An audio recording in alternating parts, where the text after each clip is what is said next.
C'était la seconde partie des Sartois du Web, toujours en simultané sur Twitch. Vous pouvez interagir, poser toutes les questions que vous souhaitez à mes invités et même pendant les chroniques. En parlant de chroniques, je suis avec Laure. Salut Laure, comment ça va? Coucou Aurélien, super, je suis super contente d'être là. Toi, comment tu vas? Ça va très bien. Nouvelle venue, tu es déjà venue 2 fois l'année dernière. Ouais, l'année dernière, d'abord, tout on à va fait. parler de toi, puis après une table ronde. Oui. On était tous ensemble. Et là, l'instant mental, c'est le nom de la chronique que vous allez découvrir. Donc, on va parler de plein de choses. Tu vas m'analyser, je vais être le cobaye aussi. On va parler par exemple, de résilience, de syndrome de l'imposteur, par exemple, de concept de soi. C'est ce qu'on va parler Alors aujourd'hui. ça, c'est le sujet du jour. Alors juste pour remettre le contexte, c'est des personnes qui nous ont posé des questions sur mon compte Instagram, Ciment ta vie. Et donc la question du jour, c'est comment changer le concept de soi. Okay. Donc on commence fort. Et je voulais te demander du coup, toi Aurélien, comment est-ce que tu pourrais te décrire en quelques mots, si je te demandais comme ça là, de te décrire? 3, 4, 5 mots, peu Ouais, importe, comme tu le sens là. Dynamique, déterminé et optimiste. Ok, super. Je te remercie. De rien, de nous être présenté à nous. C'est bon, pour l'instant ça se passe bien. C'est facile. Pour l'instant ça va, c'est facile. En fait, là, tu nous as montré comment tu te perçois. Oui. En fait. La représentation que tu as de toi-même. Et en fait, c'est ça le concept de soi. Alors, dans le concept de soi, on pourrait parler d'énormément de choses. La question identitaire, sur aussi l'acceptation de soi, l'autocompassion. Et donc là, aujourd'hui, on va se focaliser sur ce qu'est la perception de soi, parce que c'était ce que la personne voulait qu'on travaille aujourd'hui. D'accord. Et donc, la perception de soi, c'est vraiment l'image qu'on a de soi. Et c'est composé essentiellement des croyances qu'on va avoir sur nous. Ça peut être par exemple quelqu'un qui va penser oh, je suis sportive, ça peut être une créance sur soi, ou je ne suis pas sportive. Ça peut être aussi je suis assez ou je ne suis pas assez. Ça peut être je suis pas digne d'être aimée. Ça peut être je ne suis pas capable de réussir. Donc toutes ces croyances-là qu'on a à l'intérieur de nous. Et certaines de ces croyances, comme les exemples que j'ai donnés, elles peuvent être source de souffrance, dysfonctionnelles, et elles peuvent aussi nous empêcher parfois de réaliser des choses qu'on a envie de faire, parce qu'il faut savoir qu'il y a un lien entre le comportement et la croyance, et que souvent nos croyances vont guider nos comportements. Un exemple, s'il y a une personne qui est dans son travail et qui a envie de changer de travail, mais qui se dit qu'elle n'est pas capable, donc la croyance est « je ne suis pas capable de trouver un autre travail », eh ben, possiblement, elle ne va pas essayer d'en trouver un autre. Il n'y aura pas le déclic tout de suite, elle se met un peu... Il n'y aura pas l'action en fait qui va être faite. Tu vois, c'est ça, c'est que en fait, la manière dont je vais me voir, je vais penser, va influencer la manière dont je vais agir. C'est un blocage en fait, on se fait son propre blocage. Exactement, donc ça c'est ce qu'on pourrait appeler des croyances bloquantes. Okay. Et donc là aujourd'hui, c'est ces types de croyances-là qu'on va essayer de travailler. Très bien, je vais travailler ça. En te prenant comme cobaye. Très bien, regardez bien, enregistré. Enregistré. Alors, on va faire un petit exercice. Je ne sais pas si j'ai oublié mon crayon. Voilà, c'est le direct, j'ai oublié mon crayon. Mais c'est pas grave, je vais me souvenir de ce que tu vas penser. Okay. En fait, l'idée, c'est que là, on est vraiment sur la question du comment changer le concept de soi. Donc, on va s'intéresser à comment est-ce que tu peux accéder déjà à tes croyances. Donc, premier élément, pour changer quelque chose, il faut en avoir conscience. Oui. Okay.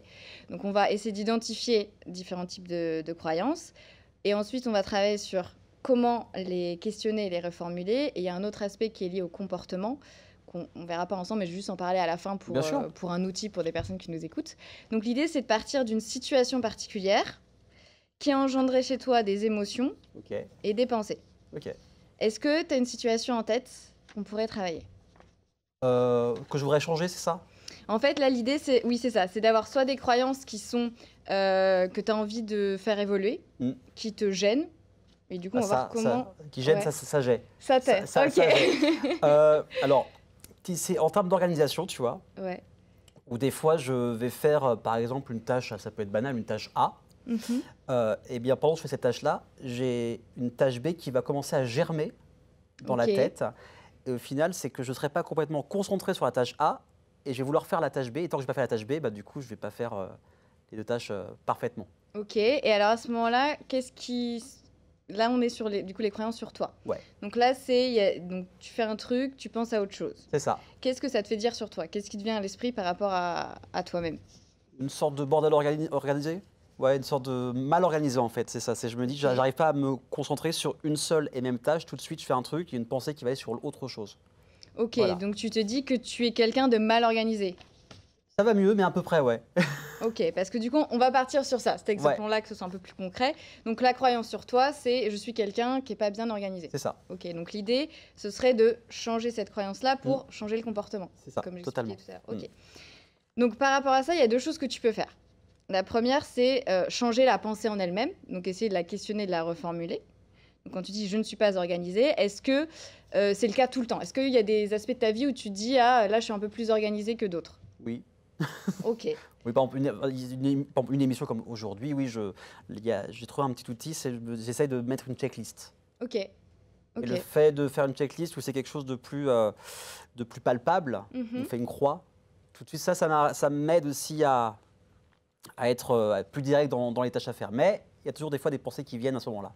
Ok. Bon, dans ces cas-là, tu peux reformuler, parce que là, en fait, tu viens de trouver un élément de la réalité. C'est ça qui est important quand on questionne nos pensées, c'est de les confronter à la réalité. Okay. Donc, tu viens de trouver un élément de la réalité qui vient un petit peu contredire ta pensée. Donc, on pourrait la reformuler. Parfois, dans certaines tâches, je suis pas très organisée. Du coup, déjà, ça permet d'être nuancé un petit peu. Bien sûr. Ok, donc ça, c'est une première chose. Donc ça, c'est un premier exemple, reformulation de la pensée. Et deuxième élément que tu peux faire, c'est du coup sur le comportement. Si tu te dis, je suis quelqu'un qui n'est pas très organisé, tu vas pouvoir essayer de mettre des tâches, de faire des tâches qui vont montrer que tu es organisé. Ok. Donc, par exemple, là, l'exemple que tu as donné sur ta to-do list, tu peux aussi la faire sur d'autres choses que plus banales, on peut dire. Voilà, c'est ça, ok. Exactement. Et en fait, à force de faire, ça va changer aussi la pensée. Il va y avoir une sorte de mécanisme qui va se faire automatiquement? Oui, on peut dire automatiquement, mais c'est avec la répétition. En fait, c'est ça qui est important, c'est avec la répétition. En fait, parce que pour changer les croyances, il y a soit on change la croyance en elle-même en la reformulant, en la questionnant, mais ça se joue aussi sur le comportement. Parce que parfois, par exemple, on se dit « Oh, j'étais pas capable de faire cette émission. » Tu vois, je donnais cet exemple. « Ah, je pense que je suis pas capable de faire cette émission. » Et en fait, je la fais. Et du coup, après, ma pensée, elle change. Elle me dit « Ah bah si, en fait, si je suis capable. Voilà, je l'ai fait, je suis capable, donc je vais pouvoir en faire une autre. » En fait, le comportement peut changer la pensée. C'est clair là ce que... C'est clair, oui, c'est clair. Oui. Okay. Une sorte de déblocage finalement là, à ce moment-là. Ouais, c'est ça. Du coup, là, ça débloque. Mais du coup, parfois, il ne faut pas trop écouter ses pensées non plus. Oui. Parfois, il faut essayer, tenter, et puis voir un peu ce que ça donne. Des fois, ça marche. Des fois, il faut changer des choses. Et voilà, exactement. Il y a autre chose à dire sur ça? Écoute, si t'as pas de questions, on est bon. Pour moi, c'est bon. Sur Twitch, il n'y a pas de questions. Vous pouvez interagir si vous le souhaitez. Du coup, voilà, je pense que ça, on en sait un peu plus comme ça maintenant. Voilà, exactement, sur fonctionnement, pensée, comportement. Et donc, vous avez des outils. Je vous invite à faire chez vous, du coup, pour les personnes qui nous regardent et qui nous écoutent, à essayer ces actions-là. Donc, à la fois passage à l'action et à la fois sur questionnement de ses pensées, un peu les confronter à la réalité. Et pour ça nécessite quand même de pouvoir les identifier. Donc de prendre aussi un temps pour essayer de comprendre ce qui se passe dans notre tête. De réfléchir un peu, un temps calme pour réfléchir à tout ça. Voilà, tout à fait. Je vous rappelle, on peut te contacter sur Instagram. Oui, tout à fait. Alors, il y a deux solutions. C'est soit à l'écrit, si vous ne voulez pas qu'on vous voit à la télévision. Mais ce qui peut être intéressant, c'est de vous filmer en mode selfie, en mode story. Comme ça reste... si vous voulez qu'on les diffuse, dites-les nous avant. Soit on les diffuse à la télé, ou sinon, ça reste juste entre Laure et vous. On ne dit pas de prénom, pas de nom.